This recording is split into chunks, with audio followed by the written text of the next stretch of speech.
فاش كنا صغار العطلة الصيفية كانت بحال الجائزة اللي كنتسنوها من العام للعام.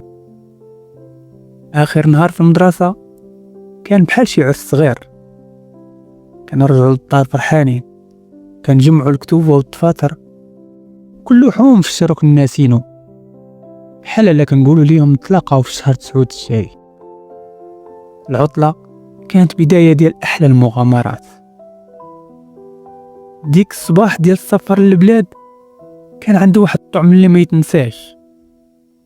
الوالد كينوضنا بكري، وانا وخوتي كنكونوا كندورو بحال النحل، كنجمعوا حوايجنا ونتسناو باش نركبوا في الطوموبيل.